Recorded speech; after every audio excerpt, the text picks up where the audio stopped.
ನಮಸ್ಕಾರ ಕಣ್ರಿ ಎಲ್ಲ ಕನ್ನಡಿಗರಿಗೂ ನಮ್ಮ ಇಂಬ್ಯಾಲೆನ್ಸ್ ನಂಬರ್ ನಾ ಇವತ್ತು 8ನೇ ಎದ್ದು ನಾಷ್ಟಕ್ಕೆ ಅಂತ ನಾನೇ ದೋಸೆ ಮಾಡ್ಕೊಂಡು ತಿಂದೆ. ಅದಾದ್ಮೇಲೆ ಮಧ್ಯಾಹ್ನ ಆಗ್ತಿದ್ದಂಗೆ ಮನೆಯವ್ರಿಗೆಲ್ಲ ಟೀ ಇಟ್ಟೆ. ಆಮೇಲೆ ನಮ್ಮ ಪೂಜೆ ಮಾಡಬೇಕು ಅಂತ ಹೂವು ಎಲ್ಲ ನನ್ನ ಕೈಯೆಲ್ಲ ಸರಿ. ನಾನು ತುಂಬಾ ಟೈಮ್ ವೇಸ್ಟ್ ಮಾಡ್ತಾ ಇಲ್ಲ, ಡೈರೆಕ್ಟ್ ಎಕ್ಸರ್ಸೈಸ್ ಕಡೆನೇ ಬರ್ತಿದ್ದೀನಿ. ಎಕ್ಸರ್ಸೈಸ್ ನಾನು ಚೆಸ್ಟ್ ಪ್ರೆಸ್ ಜೊತೆ ಸ್ಟಾರ್ಟ್ ಮಾಡಿದೆ. 4 ಸೆಟ್ 20 ರೆಪಿಟೇಷನ್ಸ್ ಮಾಡಿ, ಅದಾದ್ಮೇಲೆ ಇನ್ವರ್ಟೆಡ್ ಚೆಸ್ಟ್ ಪ್ರೆಸ್ ಜೊತೆ ಕಂಟಿನ್ಯೂ ಮಾಡಿದೆ. ಇದು 4 ಸೆಟ್ 20 ರೆಪಿಟೇಷನ್ಸ್ ಮಾಡಿದೆ.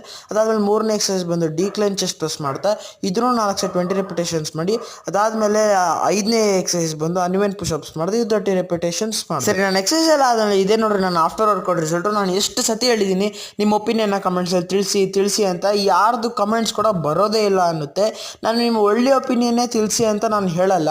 ನಿಮ್ಮ ಬಾಡಿ ನಾನು ಡಿಫೆಕ್ಟ್ ಕಾಣಿಸಿದ್ರು ಅದನ್ನ ಪಾಯಿಂಟ್ ಔಟ್ ಮಾಡಿ ಕಮೆಂಟ್ ಮಾಡಿ. ನಾನು ಇವತ್ತು ನನ್ನ ಬಾಡಿ ರಿಸಲ್ಟ್ ಚೆನ್ನಾಗಿ ಬರಲ್ಲ ಅನ್ಕೊಂಡೆ, ಬಟ್ ಇವತ್ತಿಂದ ಬೆಸ್ಟ್ ಆಗಿತ್ತು. ನನಗೆ ಜ್ವರ ಬಂದಾಗ ಆಗ್ತಿದೆ, ಸೊ ಅದಕ್ಕೆ ವಾಯ್ಸಿಂಗ್ ಇದೆ. ಸರಿ, ಪ್ಲೀಸ್ ಒಪಿನಿಯನ್ ಕಮೆಂಟ್ಸ್ ಅಲ್ಲಿ ತಿಳಿಸಿ. ಸರಿ, ಪೋಸಿಂಗ್ ಆದ್ಮೇಲೆ ಪೋಸ್ಟ್ ವರ್ಕೌಟ್ ಮೇಲೆ ನಾನು ತಗೊಂಡಿಲ್ಲ, ನಾನೇ ದೋಸೆ ಮಾಡ್ಕೊಂಡು ಅದ್ರ ಜೊತೆಗೆ ಪನ್ನೀರ್ ಗ್ರೇವಿ. ಸರಿ, ಇವತ್ತಿನ ದಿನ ಇಲ್ಲೇ ಮುಗೀತು. ಬಾಯ್.